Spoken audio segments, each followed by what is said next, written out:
ہم نے عدلیہ کی تحریک چلائی، ایک مظلوم بن کے بڑا میسنا سا بن کے چیف جسٹس آیا، ہمارے وکلا نے شہادتیں پیش کی، جب وہ برسر اقتدار آیا تو اس ظالم نے کابل 106 ججز کو باہر کر کے اور کوڑا کرکٹ یہاں پہ پڑ دیا، جو ہمارے لیے اب عذاب بنا ہوا ہے۔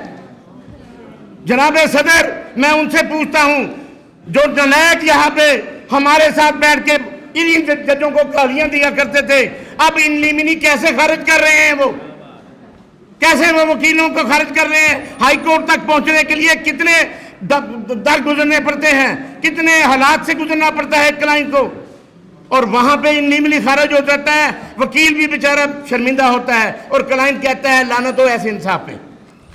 جناب صدر، انصاف تو وہ ہے جو آج ٹی وی پہ نظر آ رہا ہے۔ جناب صدر، انصاف کے بنیادی تقاضے کیا ہوتے ہیں؟ انصاف دیا نہیں جاتا، مانگا نہیں جاتا، انصاف کیا جاتا ہے۔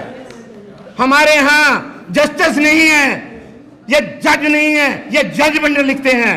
ہمارے ہاں انصاف نہیں ہوتا، فیصلے ہوتے ہیں، اور فیصلے ہوتے نہیں، فیصلے سناتے ہیں، کیے ہوتے ہیں وہ بڑے ججوں میں یہ بیٹھے ہوئے ہیں۔ میں ان سے پوچھتا ہوں، میں نام لیتا ہوں، ہمارے وکیل وکلا بیچارے روتے ہوئے نکلتے ہیں، فیصل زمان تمہاری کورٹ سے، آصف حفیظ تمہاری کورٹ سے، کیا تم یہاں پہ تھے؟ دو بریف نہیں تھا تمہارے پاس، اب وہاں پہ خدا بن کے بیٹھے ہیں۔ اور یاد رکھو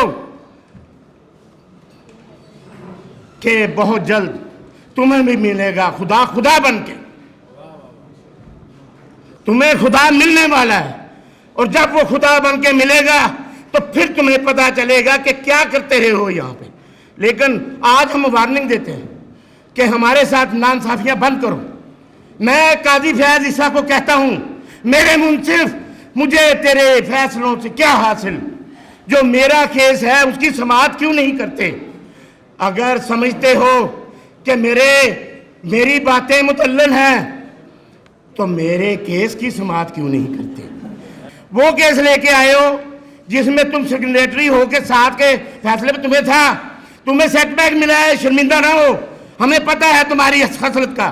تم نے ایک کیس میں قدغن لگائی تھی کہ اس پہ بولا نہیں جائے گا، وہ ریلیف تم نے دیا ہوا ہے یہاں پہ، شرم کا مقام ہے۔ اور آپ کا جو تحفہ ہمیں ملا ہے وہ جو ڈکٹیٹر بن گیا تھا چیف جسٹس بن کے، افتخار چودھری، اس نے اپنے خزانے بھرے، اس کی بدماشیوں کا، اس کی کرپشن کا کسی نے حساب نہیں لیا۔ اور آپ سے پوچھا تو آپ بھی اپنی بیوی کو لے کے آ گئے کہ جناب یہ تو خاندانی ہے۔ اللہ کا خوف کھاؤ، یہ تھوڑے سی زندگی ہے، وہاں پہ عذاب الہی سے ڈرو۔ تمہاری صورت میں پوری قوم عذاب سے گزر رہی ہے، کیونکہ جب حکمران برے ہوتے ہیں تو عذاب قوم کو بھگتنا پڑتا ہے۔ تو انشاءاللہ وقت قریب ہے، اگر یہ وار کمزور نہ سمجھنا، اگر ہم افتخار چودھری کو، اس نے ہمارے ساتھ دھوکہ کر لیا، کوئی بات نہیں، ہر دفعہ دھوکہ نہیں ہوتا، اگر اس نے ہمارے ساتھ دھوکہ کیا تو ہم تمہیں اب دھوکے کا ٹائم نہیں دیں گے۔ یاد رکھنا، یہ جو تمہاری عدلیہ، ان سے پوچھو ذرا، اگر قاضی ہو تو پھر ان سے پوچھو کہ یہ کیا تماشا بنایا ہوا ہے، آئین کی دھجیاں کیوں اڑائی جا رہی ہیں، کس طریقے سے یہ قانون اور آئین کو آج تماشا بنایا۔ میں کہتا ہوں، میرے کلائنٹ آتے ہیں اور 498 کیا چیز ہے، پری ریکویزٹ ہے کہ اس کو پریزنس ہو ملزم کی، اور یہ جو مجرم اور ملزم میں فرق جج نہیں سمجھتا۔ میں سمجھتا ہوں وہ جج کے لانے کے قابل، جسٹس تو بہت دور کی بات ہے، میں اس کو کہتا ہوں تمہارے لیے قابل شرم ہے چیف جسٹس اسلام آباد ہائی کورٹ۔ ہم خراج تحسین پیش کرتے ہیں ان ججوں کو جنہوں نے اس کالے سیاہ دور میں بھی علم اٹھایا انصاف کا اور جھنڈا بلند رکھا۔ یہاں پہ موجود ہیں، ایک ہمارے جیسا دوست ہے امجد رفیق، ہم اس کو خراج تحسین پیش کرتے ہیں۔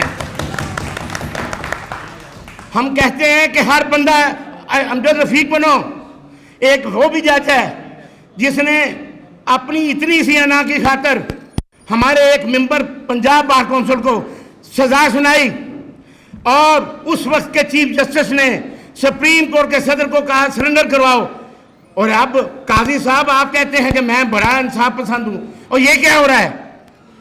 ہمارے ممبر کو سرنڈر کروانے سے کے بغیر اس کو ضمانت نہیں دی گئی، کہا گیا